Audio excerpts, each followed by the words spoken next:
Concerns raised include that the winner was treated favourably. There were also queries over where the charity money went and disappointment in the event in general. I put some questions to the organisers, firstly asking what winning qualities they saw in Priya. Oh, God, lots. She's an all-round team player, beautiful, stunning, very etiquette. She's just a perfect brand ambassador for the new brand Native. Now, there's widespread concern surrounding the event, saying that Priya was treated favourably and that you had the final decision on who won, not the judges, and the girls were kept in the event to sell more tickets. What would you say to these claims?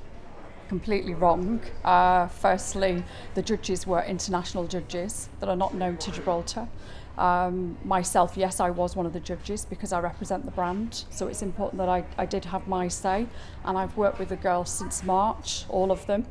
It was a very difficult decision to make, hence why it took 30 minutes and not 10 minutes. So I think people need to take that into consideration as well.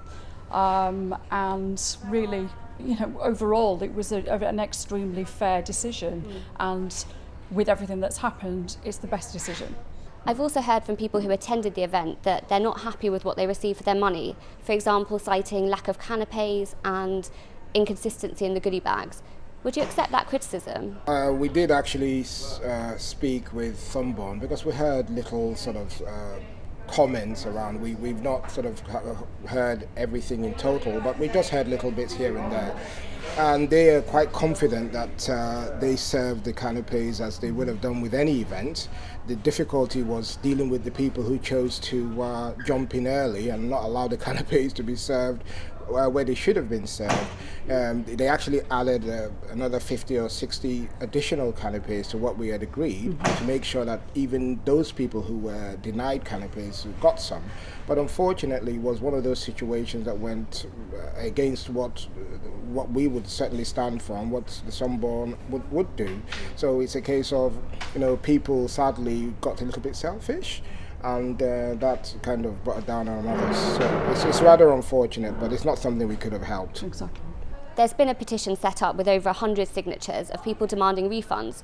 Will they get their money back? Well, as far as we're concerned, we've delivered absolutely everything that we promised. The tickets are clear about what was to be expected. There were fashion shows. There was the welcome drink, which again we spoke to the Sunburn about. They added additional drinks just in case anyone missed out. There was the entertainment. There was a good engagement with the crowd. There was a very, very comfortable setting. And we're quite extremely proud of what we've accomplished. Sadly, not everyone can be happy. It's the first of its kind, so obviously you're going to get those niggly problems, teething problems, and the odd technical issue. But overall, I think it was a fantastic event, and we've had a lot of very positive remarks, and we're very proud of what we've accomplished. And another topic of debate is that the girls did some fundraising. What charities will be benefiting from this? We've got various charities that generally Beauty City support, but the particular one that we fundraised for was the Pathway Through Pain, and that was something that Kirsty, one of our models, was extremely passionate about.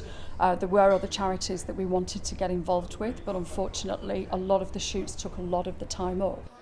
After signing up to the event back in March, along with 64 other girls, the number was whittled down to a final 16, with Priya announced as the winner on Saturday. I asked her how it felt to be Gibraltar's first Next Top Model.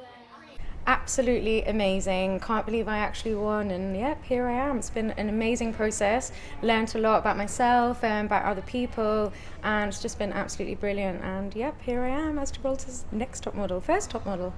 And what's been your favourite part about the process? It was definitely meeting a whole load of lovely people. I think an eye-opening experience, really, like just learning a lot about myself, about how to deal with different situations. I'd say that's it. Brilliant. And there's been some controversy surrounding the event. How have you found that? I guess there were a couple of comments made about me being related to one of the judges, and which is obviously completely untrue. He's not even related to me. He's definitely not my father. I think that was kind of a bit difficult to take, but it's come as part of the territory, so it's just something that you have to brush off and keep moving forward. So yeah. So what's next for you? Well, I become the face of Native, which is going to be awesome. Then we've got like a couple of meetings and stuff set up for next year, which is when the actual brand launch is going to be. So yeah, I think I've heard in the grapevine that we're going to be doing the clothes show definitely next year. So that's going to be absolutely brilliant. The organisers say that they've learnt from the experience and they'll make changes for the next competition, but will not be issuing refunds for the event on Saturday.